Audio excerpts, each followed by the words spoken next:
नमस्कार विद्यार्थी मित्रांनो, मी प्राध्यापक पी.बी. गोळे, मराठा विद्या प्रसारक समाजाचे गुरुवर्य मामासाहेब दांडेकर कला, भगवंतराव वाजे वाणिज्य आणि विज्ञान महाविद्यालय सिन्नर,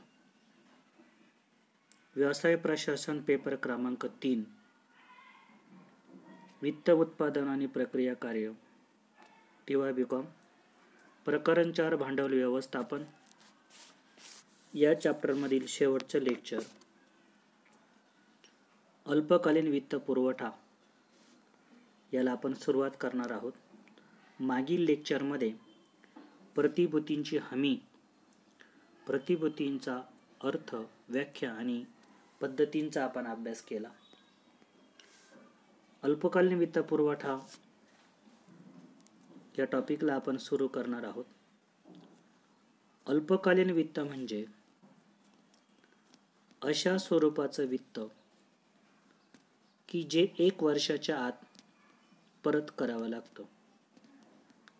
कंपनीच्या निधी स्थितीमध्ये तात्पुरत्या स्वरूपाचे व हंगामी तत्वावर जे चढ उतार निर्माण होतात त्यावेळेस अल्पकालीन वित्त पुरवठ्याचा वापर केला जातो. अल्पकालीन वित्त पुरवठा हा 1 वर्षाच्या कालावधीसाठी असतो. कंपनीच्या निधी स्थितीमध्ये तात्पुरत्या स्वरूपाचे व हंगामी तत्वावर जे चढ उतार होतात या चढ उतारांसाठी भांडवल निर्मितीसाठी अल्पकालीन वित्त पुरवठ्याचा उपयोग केला जातो. यामध्ये पहिला जो प्रकार आहे व्यापारी पतपुरवठा कर्ज.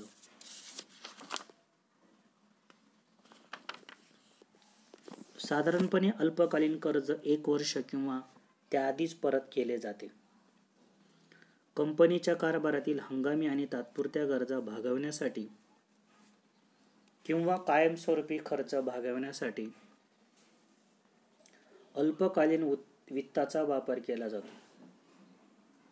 उदाहरणार्थ, अतिरिक्त खेळत्या भांडवलासाठी, व्यवसायातील वापरला जाणारा माल किंवा दीर्घकालीन प्रकल्पातील तात्पुरती गरज भागवण्यासाठी असं वित्त वापरलं जातं.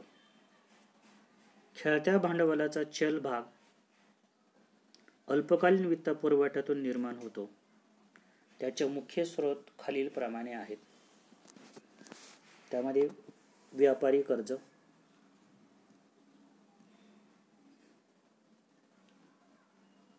पुरवठादारांना द्यायच्या पैशातील थकबाकी म्हणजे लोकांच्या देण्याची खाती, त्यालाच व्यापारी कर्ज किंवा उधारी असे म्हणतात. विक्री झाल्यानंतर विक्रेता खरेदीदाराला पैसे देण्यासाठी काही मुदत देतो, त्यालाच व्यापारी कर्ज असे म्हणतात. वस्तूच्या मालकीच्या हस्तांतरणातून असे कर्ज निर्माण होते. साधारणपणे कोणतीही सुरक्षितता गहाण न ठेवता अशी उधारी दिली जाते. नेहमीच्या व्यापारातून ही सवलत उपलब्ध होते, म्हणून हे कर्ज किंवा उधारी उत्स्फूर्त स्वरूपात असते.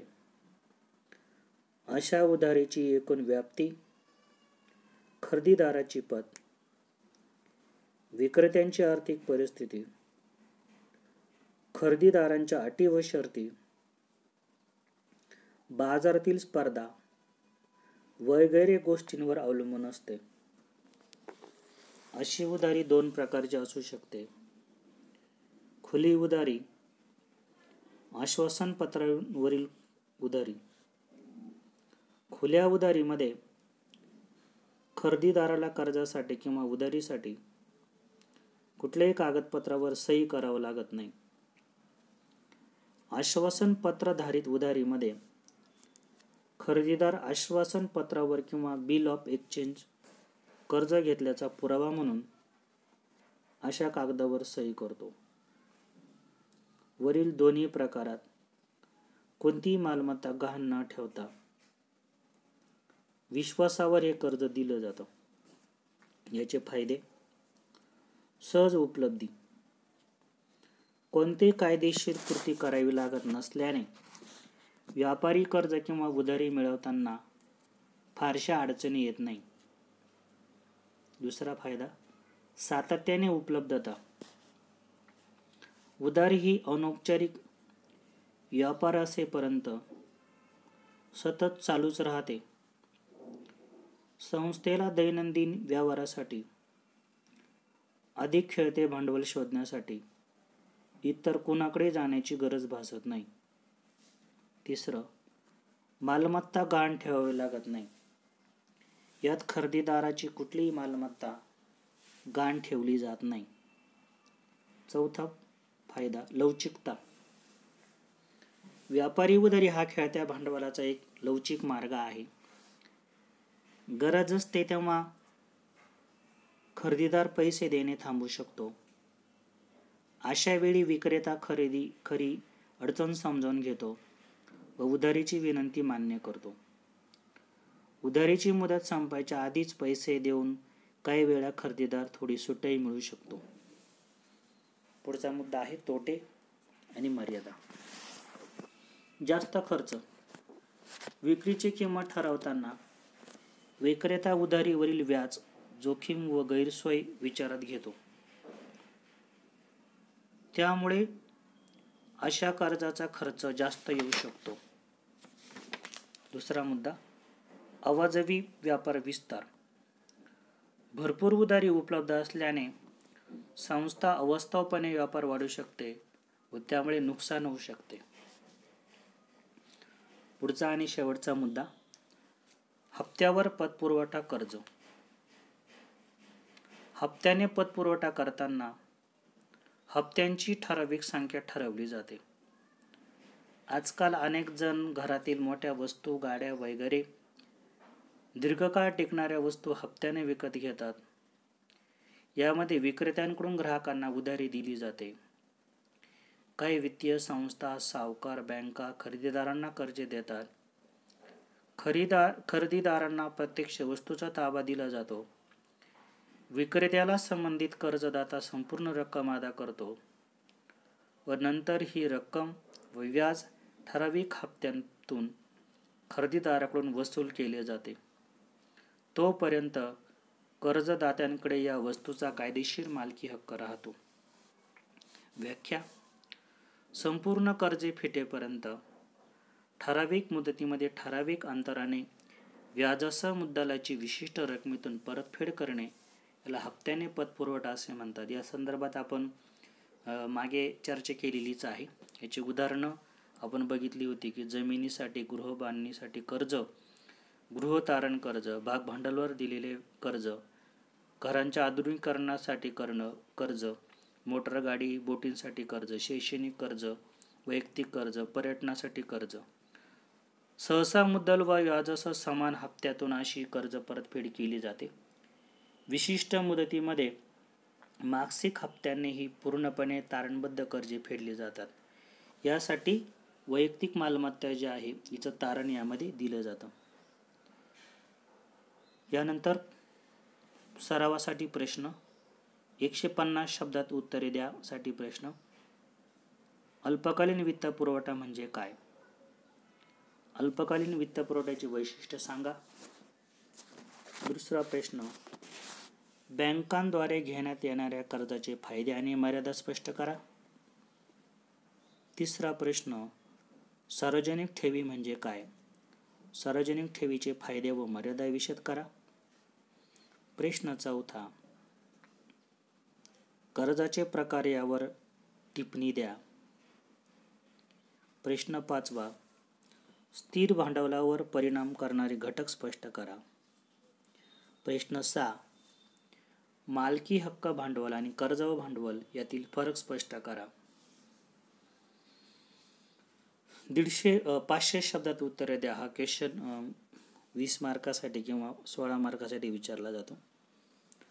समहक्क भाग म्हणजे काय? त्यांची वैशिष्ट्ये स्पष्ट करा. त्याचप्रमाणे समहक्क भागांचे फायदे व मर्यादा सांगा. प्रश्न दुसरा, अग्रहक्क भाग म्हणजे काय?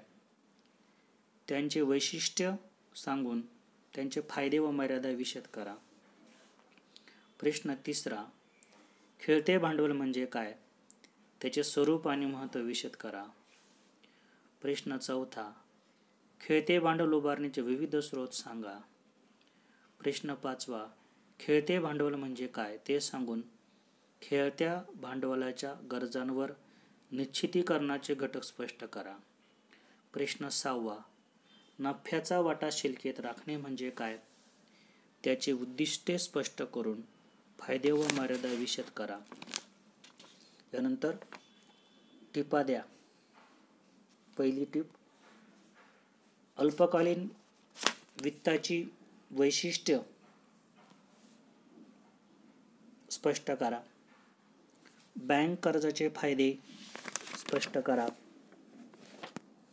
सार्वजनिक ठेवींचे फायदे, अग्रहक्क भागांचे फायदे, खेळत्या भांडवलाचे स्रोत, कर्ज रोखे, व्यापारी पतपुरवठा कर्ज, हप्त्यावर पतपुरवठा कर्ज. एवढ्या प्रश्नांची उत्तरं तुम्हाला तयार करायची आहे. व्यवसाय प्रशासन पेपर क्रमांक 3 याचं 4थं चॅप्टर वित्त आणि उत्पादन कार्य भांडवल व्यवस्थापन हे आपण पूर्णपणे संपवलेलं आहे. अतिशय मोठं चॅप्टर यामध्ये होतं. अतिशय शांत पद्धतीने विद्यार्थ्यांना समजेल अशा भाषेमध्ये हे चॅप्टर मांडण्याचा मी पुरेपूर प्रयत्न केला. यामध्ये असणारे अनेक वित्तीय बाजारपेठेमधील अनुभव देखील या ठिकाणी मी मुद्द्यांच्या आधारे शेअर केले. या प्रकरणाच्या अभ्यासातून तुम्हाला भांडवल व्यवस्थापन जे आहे याचा उद्देश आणि चांगला अभ्यास तुमच्या लक्षामध्ये येईल. हे सर्व लेक्चर विद्यार्थ्यांनी मनापासून ऐकावेत व काही शंका असल्यास व्हॉट्सअप ग्रुपच्या माध्यमातून, ईमेलच्या माध्यमातून संपर्क साधावा. तुमच्या प्रश्नांची उत्तरं सविस्तरपणे दिले जातील. लेक्चर ऐकताना चांगले मन लावून ऐकल्यास कंटाळा येणार नाही याची खात्री मी तुम्हाला देतो. फर्स्ट टर्मचा सिलेबस या शेवटच्या लेक्चरपर्यंत या ठिकाणी संपलेला आहे. यानंतर पुढील टर्मच्या लेक्चरसाठी आपण फर्स्ट टर्म संपल्यानंतर तयारी करणार आहोत. तोपर्यंत धन्यवाद.